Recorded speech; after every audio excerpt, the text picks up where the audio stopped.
Communitech helps founders start, grow, and succeed. Our members raise 19% more capital, raise more rounds, hold more patents, and have an increased financial velocity. Communitech member companies scale faster than anywhere else in Canada. So if you're not a Communitech member, let's fix that. Hi, everyone. Thanks for joining our Ask Me Anything session on making your first pre-sales engineer hire as an early stage startup. I'm Erin Warner, membership specialist at Communitech, and I'll be moderating today's session. Before we get started, I have a few reminders for today's event. This session is being recorded so it can be shared as a resource for our founders to reference later. You can find all our past AMA recordings at communitech.ca. We have assembled a panel of experts for today's discussion. Please note if you're interested in following up after the session to discuss this topic further, please connect with your Communitech FSM and they can connect you to our speakers. We have a couple upcoming AMAs in February. So we have focus on what matters, leveraging cloud services for robust growth. And we also have creating a 24-hour salesman, optimize your website to sell. And with that, I will introduce today's panels. So we have Ali, Yuji, and Rod today. Ali started his career as a chef and did this for 10 years before joining the world of technology recruitment in 2014. For the past 5 years, he has built a career in human resource strategy with focus on pre-sales engineering and senior leadership hires as a director of executive search and technical sales at Sales Talent Agency. His expertise is helping business leaders and talent acquisition professionals find, attract, choose, and equip elite pre-sales professionals to develop highly effective revenue growth teams. In his spare time, he enjoys new cuisines from all over the world and is an avid hiker. Today, Ali runs a team of 3 to help organizations from Series A to publicly traded companies find sales engineering talent, both at an individual level and leadership. Yuji is a passionate pre-sales leader who thrives in a fast-paced, innovative environments where people dream big, get things done, and have fun. Today, he's based in Seattle. I'm a little jealous of that with today's weather. So he's based in Seattle working on building Pre-Sales Collective and Pre-Sales Academy. He's on a mission to help people succeed in a career that they love. In the past, Yuji contributed to the rapid growth of 2 successful startups, Aptio and Outreach, through helping building their professional services and pre-sales functions. Prior to Startup Land, he started his career in management consulting at Deloitte Consulting. And we also have Rod with us. Rod has over 25 years of experience in the technology industry and has held senior level positions in software sales, marketing, and operations. He was most recently the CEO of Covardi and led its growth throughout North America. He also held senior level positions at Ironside Technologies in San Francisco, Bain Networks, Crown Tech, and GE Canada. Rod is an alumnus of Wilfrid Laurier University, loves skiing, golfing, and walking.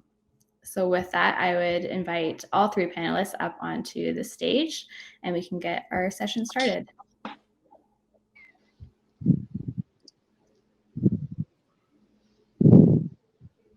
Great. Hello, hello.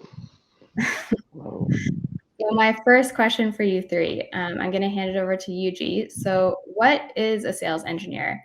How can they help a company navigate the competitive landscape and achieve hyper growth? Yeah, that's a great question. So let me start by saying, pre-sales is sometimes a term that you'll hear, which is really the umbrella term for this role. There's a lot of different titles. Sales engineer is probably the most common title. Sometimes you'll hear a solution engineer, a solution consultant, maybe even solution architect can be a pre-sales title as well. So we'll use sales engineer primarily on this call, or pre-sales engineer. But essentially, it's a sales support role that partners with account executives or the sales rep, which is kind of the traditional sales rep that you'll think of that's selling something to you or an organization. And they're partnering with them to ultimately generate revenue and bring in new business for the company. Now, what they're responsible for in the sales process is really what I'd consider the technical track or the solution track of the sale, whereas the account executive is running more of a business track or the commercial track. They're owning the relationship with the customer or the prospect They're dealing with the commercials, negotiation of price, contracts, things like that. Whereas the sales engineer is really focused on understanding the prospect's needs, their business challenges, their requirements, and then helping them paint a vision for a future state using the technology that you're selling, right? Whether that's software or hardware or whatever it is. So that's really the role. I mean, the SC is primarily doing technical presentations, so product demonstrations. They're doing proof of concepts or different technical validation exercises, right? Which is essentially when a customer is going through a buying process, they want to validate the technology actually works in the way that you are pitching it. They want to actually kick the tires. And so a sales engineer will typically run that exercise during the sales process in partnership and collaboration with the account executive who owns the opportunity, owns that deal. And then once that you get to the end of the sales cycle, then the sales engineer will then transition that account over to the professional services team, who will then handle the implementation. So that's a little bit about the overview of the role. As far as like how they're competitive, it's a competitive advantage. I think that a lot of companies are starting to realize, or I guess have realized that having an SC or function or sales engineering function on as part of the sales team and really investing in that function heavily is a huge differentiator in the sales process, because now you're taking your sales rep who is somebody that is good at what they do as far as going and finding a new business, finding meetings, helping facilitate a sales process, and you're partnering that person with a solution expert, essentially a consultant that in some ways is paying or providing free consulting to your prospects through the sales cycle, because they understand the technology very well, they understand the use cases very well, and they understand the problem set very well. And so if you're a buyer on the buyer side of things and you're working with a sales engineer who is essentially providing with that consulting, it can be a much better experience because that person's dedicated to you and really helping you solve your problems. And therefore they're going to ultimately buy from you. So that's the quick overview of the SC role and how they can be a competitive differentiator for your company. Thanks for giving that baseline. Can I just add on to that? Yeah. Because you said UGE owns the account, which is true. And I'm not a SE, I'm a salesperson if you were to slot me into one of those two roles. But the reality is, although the AE owns the account, the credibility of the business really comes through the SE. And so when customers think of who they're going to deal with, the SE plays such an important role, and I would argue a more important role actually than the AE for building credibility and trust with a prospect. Yeah, it's a great point, Rod. I couldn't agree more. Yeah, that's what we see as well. Thanks for giving that baseline to kind of start our conversation today. When is the best time to make your first dedicated pre-sales or sales engineer hire? Rod, do you want to start us off on that one? Yeah, I mean, it's an interesting question.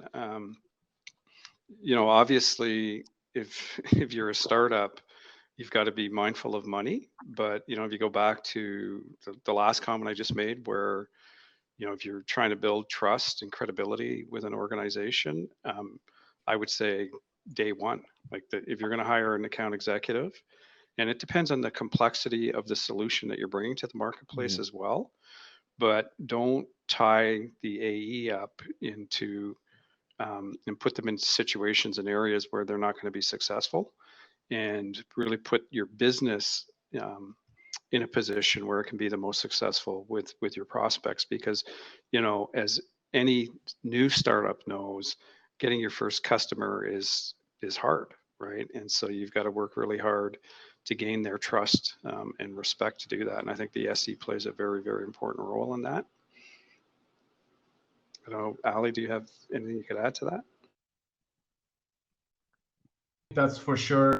I resonate with that. I think what I've learned throughout the last 5-6 years is that generally the CTO or the technical founder is always the person who at the early stages does the pre-sales role.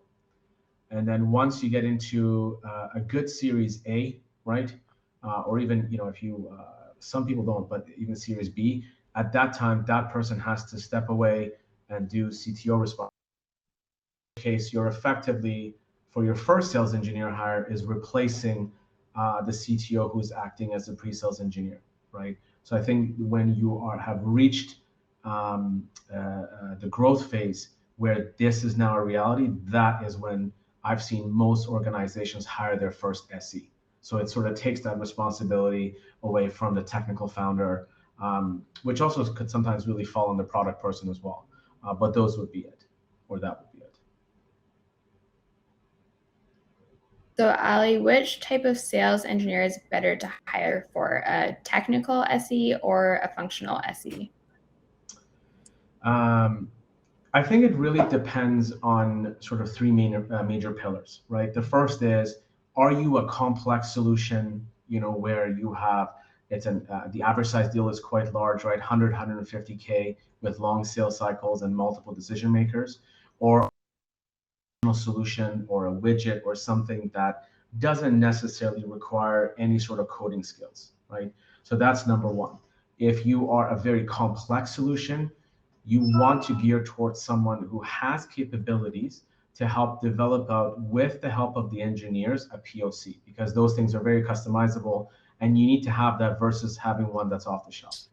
If your product isn't complex and it is not a high level sell, so a midstream or low stream sell, so you're not selling into the C level, someone who's functional will do, because they can learn, basic scripting, copy paste from Google, Java, Python. If they understand SQL and data migration, they can, and then also working with APIs, they can be a best fit for you. I think the biggest challenge is when early stage organizations try to hire someone who is very technical, so they can code, get into of it, while also be charismatic to help with the flow of the sales cycle. When in reality, all they need is someone who's functional. So someone who has that really strong customer-centric or customer experience with the front-facing customer experience, and then having that technical background that doesn't really necessarily get into the coding part.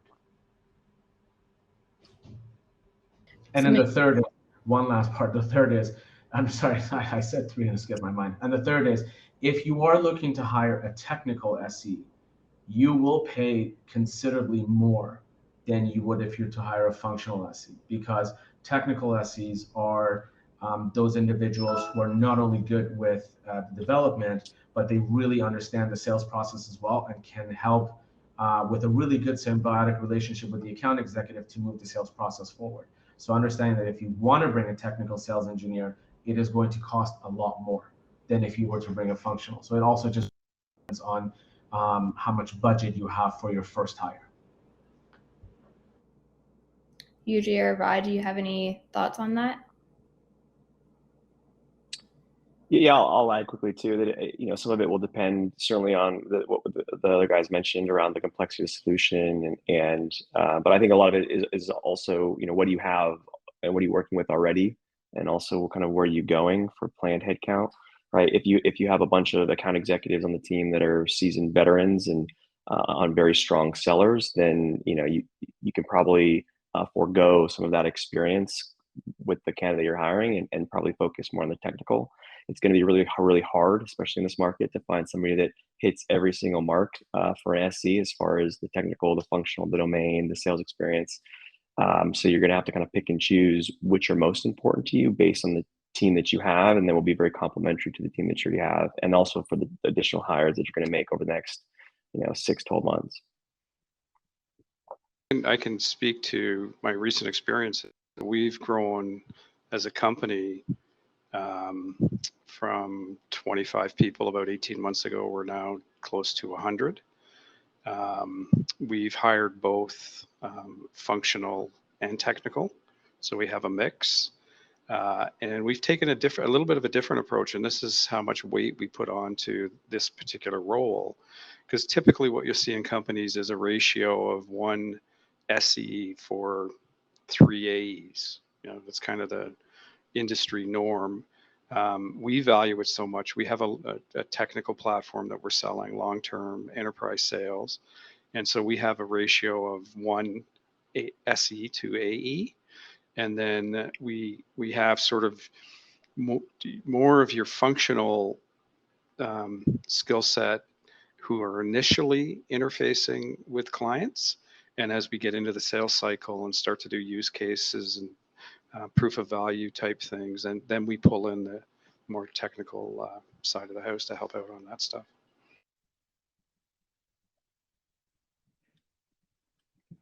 So building off of that, what are some of the qualifications then that you should look for in that initial first hire? Rod? Yeah, I mean, it's a great question, and there's two parts to the role for sure. One is the technical competence of the individual, and the matches, as Yuji was saying, it matches the complexity of the solution that you're bringing to the marketplace.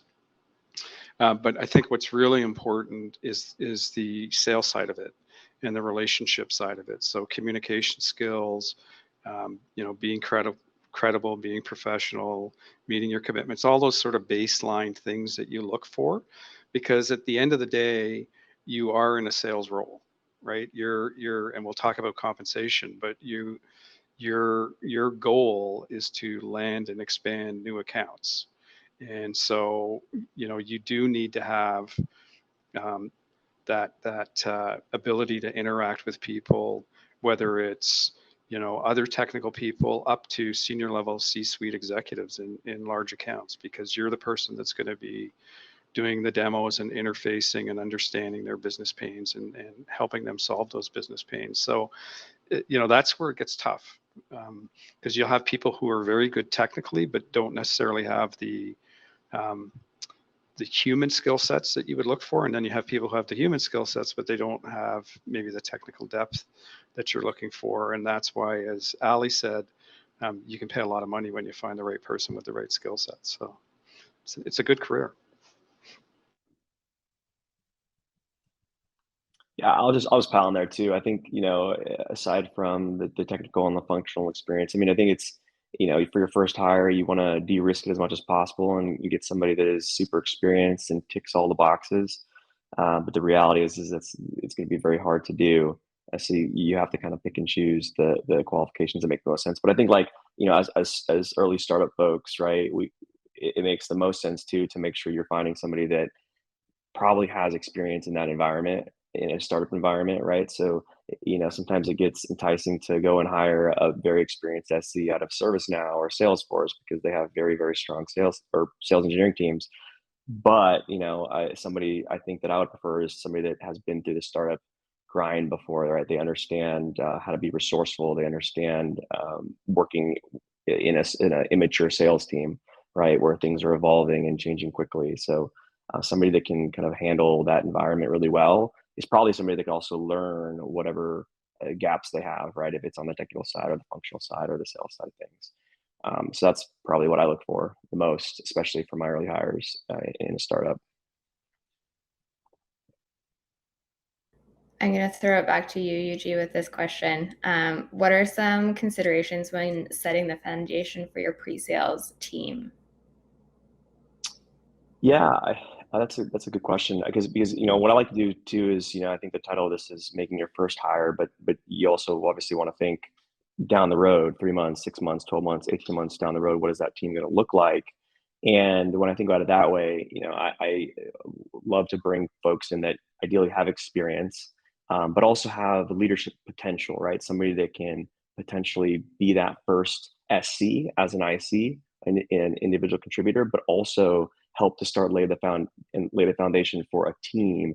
Somebody that has management experience, maybe at least a little bit of management experience, or they've shown that they can, be a leader, because then they can help with hiring. They can help with building playbooks and defining a lot of even the sales process, not only the pre-sales side of the process, but also help defining and providing input into what the overall sales process will look like, because it certainly evolves very quickly, every quarter almost, and when you're a fast growing startup. So somebody that has experience building, meaning they've built those things, they've built the assets needed for the team, they've built the interview process, which is different, right, and unique for a sales engineer.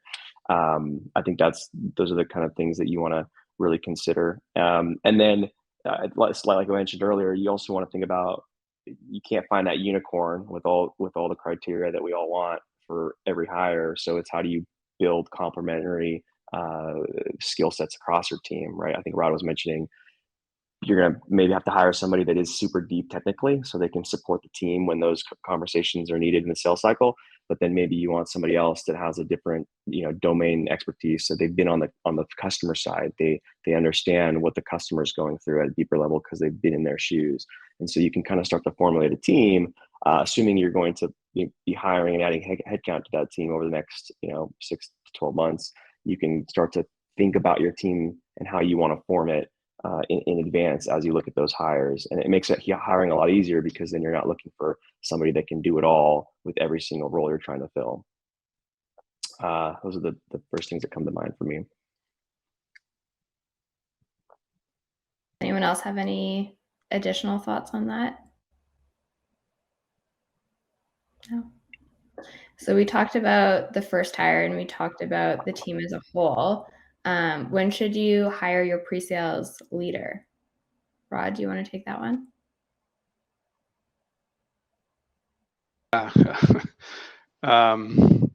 Again, it depends on your growth for sure. Depends on, if you're founder or if you're co-founders and how technical you are, and if one of you has a penchant to be in front of prospects and customers. As was pointed out earlier in the comments, if you hire your first person, there's always this debate: do you hire someone young, or do you hire someone more seasoned who can grow into that role? That's the tack that we have taken, where we've hired more senior people initially, and they've grown into the leadership role and built out their own team as they have figured out what skills we need to actually be successful in the marketplace, so that they can go and attract those skills back into the organization. I'm not a management heavy person. I like more of a flat organization. If you hire the right people, you don't necessarily need a lead, with your first few hires. You can create a team type concept, but like anything, once you get to 3-4 people, then you are going to need some type of management leadership there. And we have in our company, the two founders are very technical. One of them is back end technical, the other is pre-sales technical. So he was running the team for a little bit, but he's just too busy doing other things. So, in fairness to the team members and in fairness to the entire organization, we've promoted up through the organization. So I don't have on day 181, go out and hire Ali to take over the team, right? Instinctually, you'll kind of figure it out when you get there. And then it really does also depend on what your strategy is. If you're going to hire more senior people or younger people, more senior people tend to be more self-sufficient. Whereas if you're going with a younger group, then you're probably going to have to hire someone sooner as opposed to later.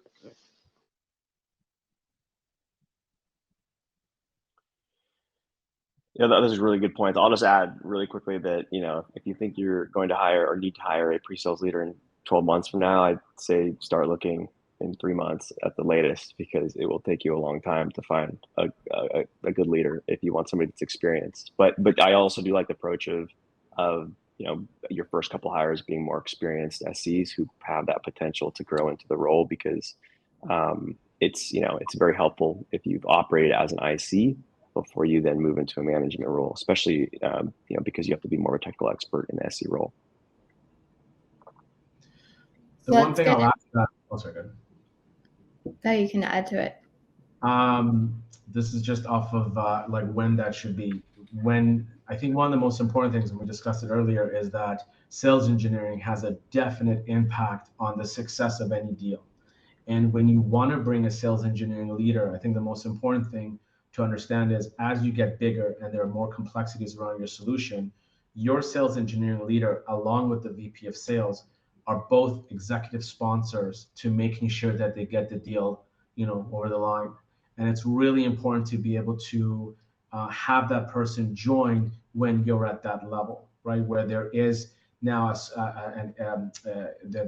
the organization has grown where there are many opportunities, and you need to have more oversight over the deal itself, because they do genuinely play an important part in that. It's not just just from a simple pre-sales perspective.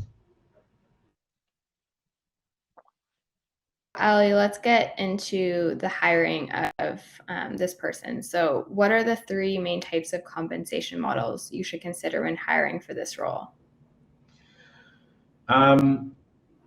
This is a very black and white sort of rule that anyone should follow. But from what we have seen, there are 3 main models, right? You have the Salesforce model or the Oracle, so the big sort of 10 organizations where you almost have a 50-50 split, because the base is 120, on target it's 120.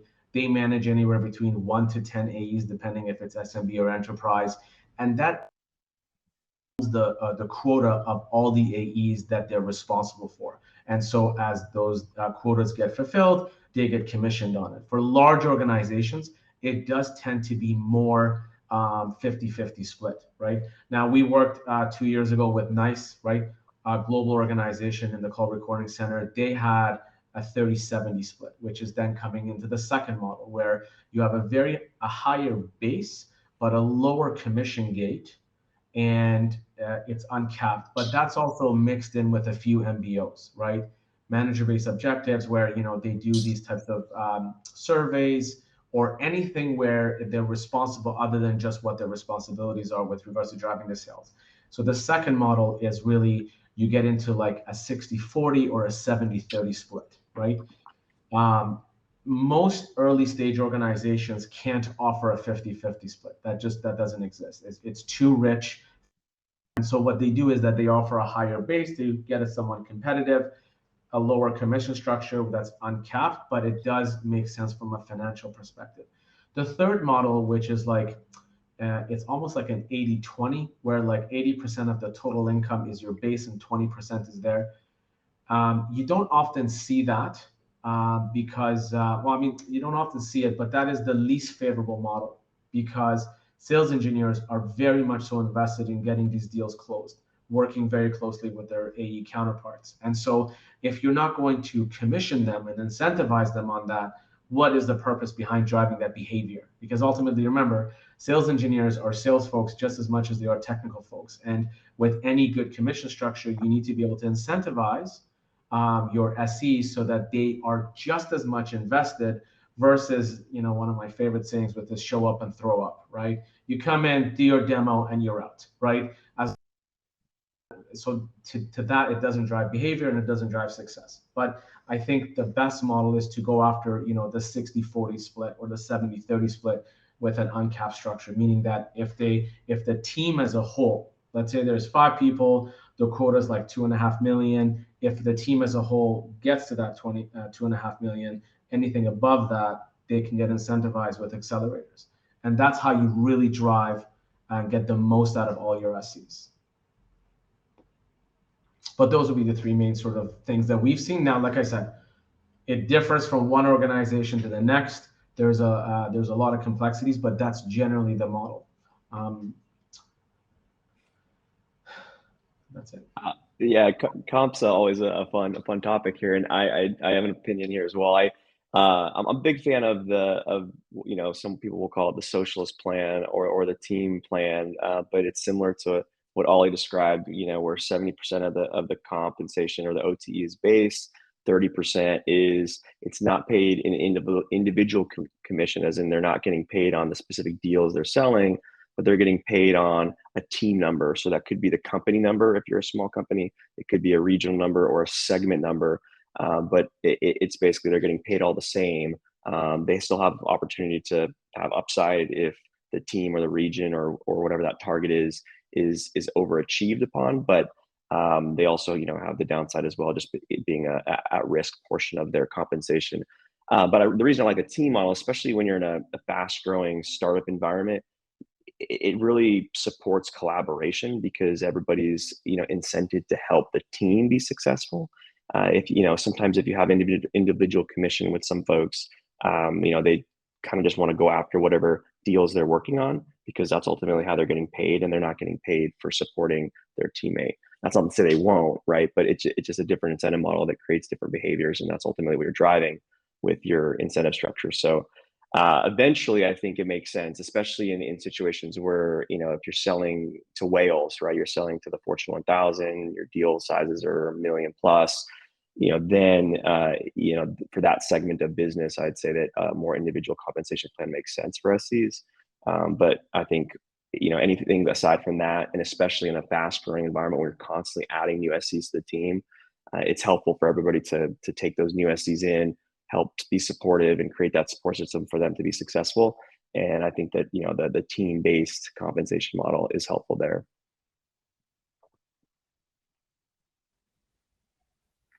You're on mute, Rod.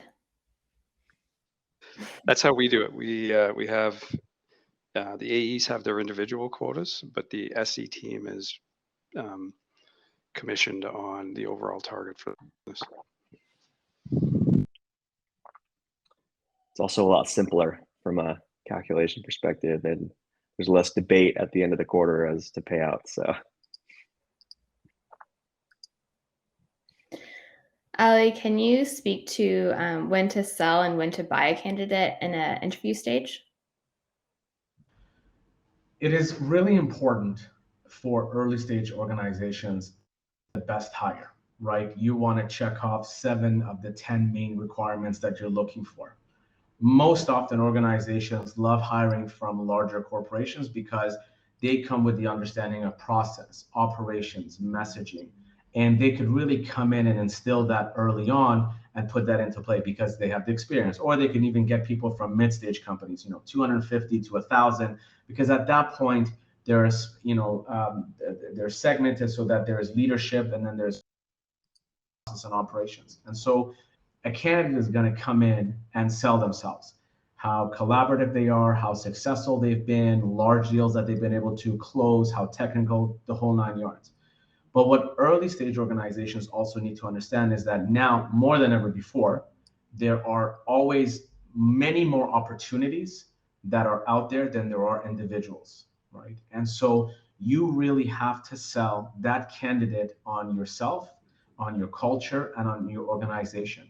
And so the dynamic between buying and selling in an interview process is ever more important now than ever before, because if you don't do a good job selling your leadership style, your product, your growth, your success, and your future plans, why would a candidate take a risk from coming from a very stable organization like Salesforce, Oracle, SAP, whatever, to join a startup if there's no if there's nothing attracting them? And so whenever I work with any organizations that are early stages, I always let them know, listen, that first interview is really key on you being able to have a dynamic discussion where you spend half the time selling the company, the product, and the vision, and then the other half interviewing the candidate, because as much as you're interviewing them, they're interviewing you. If you don't do that, you're going to lose them to competitors, because someone else is going to provide that story that's really going to compel them to say, okay, fine, I'm going to take a risk to come, let's say, from Salesforce and join your 25, 30 person organization in the hopes that X, Y, and Z will happen. So that part of it is really, really important, because one of the things, and this is the last note I'll add, is that most often when I work with organizations placing their very first sales engineers, after the second interview, one of the most common feedbacks I get from candidates, I don't know if they know what they're doing. I don't know if I believe in their vision or their product. They just didn't sell me on the product. And then, you come back to the client's like, yes, this is our guy, let's move forward. I'm going to be like, well, he's not interested or she's not interested in your organization. So where before it was very unilateral with the company rejecting candidates, now, because there are so many more options and it's so much more competitive, candidates are coming back and saying, I don't think this is the place for me. So that buying and selling during the interview process is incredibly important. That leads into one of the questions that came in through the audience earlier. So in the chat, someone asked, should a senior sales engineer apply to be a first SE at a company where it has not been fully defined yet, therefore has the potential to be easy or slow for them?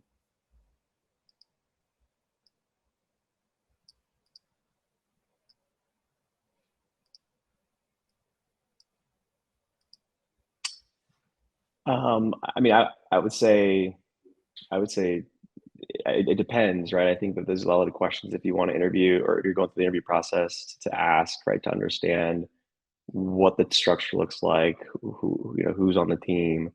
But I think I'm a startup guy. I'm a builder, right? I'm an early stage guy. So I tend to like that environment and tend to thrive in that environment. And so I think that if that's exciting to you, then then I think it could be a great opportunity to get in early and take advantage of helping build and contribute to the foundation of a sales engineering team.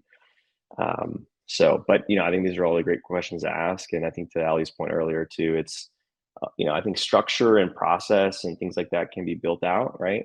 Either you can contribute to that building, or the team will help do that.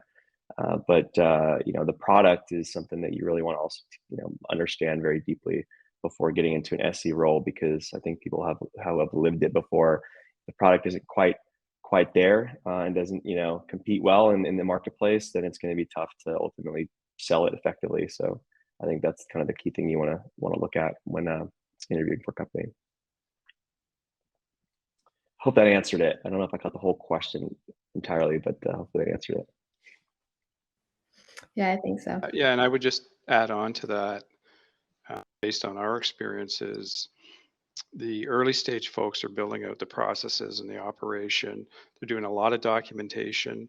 They're doing a lot of recognition of patterns that they see with different prospects, and then trying to build out use cases on that. So, when the comment I think in the question was where they may have it easy, I'm not so sure it's going to be that easy. I challenge that comment. Yeah, I would say don't expect it to be easy. Even if you're not doing what you expect to do, there's other things that you can stay busy with for sure in a startup, right? So you're always going to be busy for sure. I'm going to bring us back to a conversation that we were having before we started the session, and I'm going to open it up to all three panelists.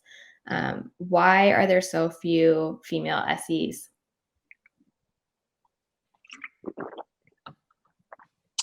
Really great question. I'll just take this on just because of some of the experience. So Yuji and James are the co-founders of the PreSales Collective. We did this huge collaboration around the state of the market when it comes with gender diversity and those from visible minorities. And there is a really interesting take out on it, which is not where we should be, but both our organizations are working towards getting there. Now, obviously, I also worked with Rod with Daylight, so that was also a huge focus of it. So I'm really happy about that. But right now in the pre-sales engineering world, there is around an 85% to 15% ratio between men and women, and I think that there is a number of things that affected, and Yuji, I think, would probably be the best to speak on this, but there is there's a technical component of it, right? That's one aspect of it. The other one is awareness of it. And the third is organizations understanding that if you have diversity and if you do have a team that is made all different types of backgrounds, you'll have a much better success rate of growing your organization and being able to hit some pretty strong milestones. There's a book by the two founders of Google. It's called How Google Works. And they have a full chapter dedicated to how diversity is really what got them started to get to their next evolution of their search and of their organization, and how if you have that, it really does impact your organization positively. I think with that, one of the main focuses we have as an agency is, us reaching out to different individuals who come from different backgrounds, who can become really great at SCs to be able to bridge this gap. And the sort of the final bit I'll say to this is that I think most organizations are starting to see that you have two types of candidates. You have a candidate and you have your slope candidate. A high candidate has been there, done that, and that is the 85% that exists today. But right now, more than ever, there are like 1.5 to 1.7 jobs for every one individual out there. The demand is growing, but the supply is staying the same. And so you need to get creative and pull from other organizations and one of the other areas to be able to sort of close the gap on this. I think what's really important is organizations to understand the slope candidate. They have the fundamentals to really have a good start, and all they need is some training to be able to get them to become high candidates. And I think if we combine both these, we can close the gap. Yeah, I mean, Ellie nailed it there. And I'll just add really quickly. I mean, that's part of what we created as part of PreSales Collective, which is the professional community for people that are in pre-sales or sales engineering roles.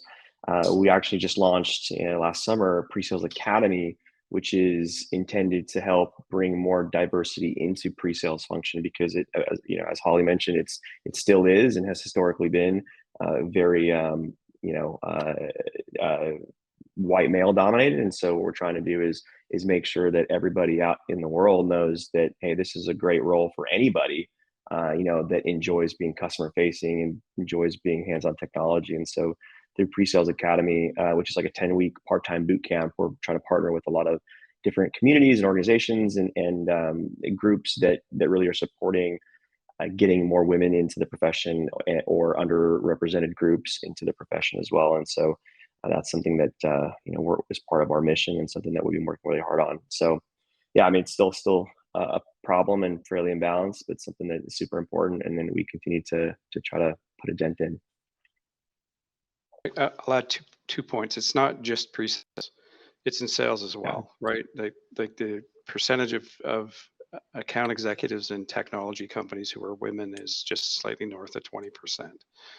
And so, similar to what Yuji's done on the pre-sales side, one of the businesses I have is the Women in Technology Sales, where we have a boot camp. We're running 8 this year, 6 in Canada, 2 in the US. We bring 25 women who want to get into tech sales through the boot camp, and we have corporate sponsors, and hopefully they all get hired.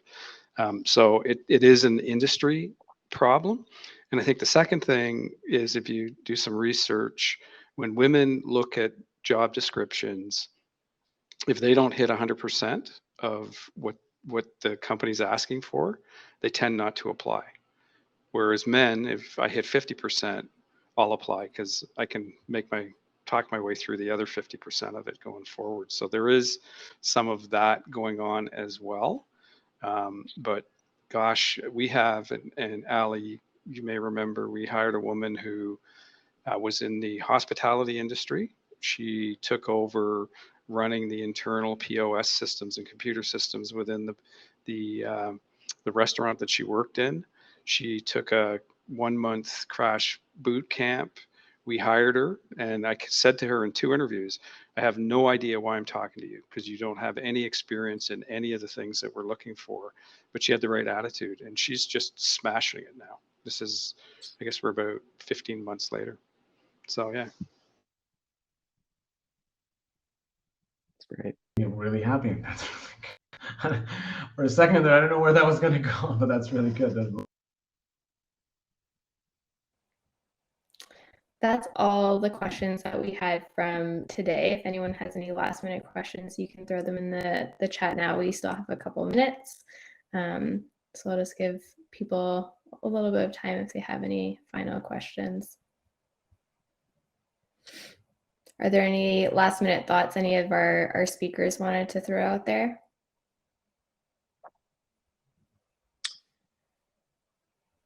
I'll just say thanks for joining and thanks for doing all the amazing things that you guys are building and working on. It's very exciting to be a part of. And if you have any other questions about pre-sales or sales engineering, absolutely hit me up on LinkedIn. I'm always happy to chat about pre-sales. It's my craft. Really enjoy it. So thank you. Thanks for having me. Thanks for having me. Yeah. Yep, same here. Thank you. All right, it doesn't look like there's any more questions, so I'll just thank our audience for joining us today. I hope we were able to get you the answers that you were looking for. And then also a huge thank you to Ali, Yuji, and Rod for joining us. It was great having you with us today and sharing your expertise. So with that, I'll let everyone get back to their afternoon. Have a great week, and we will see you in February.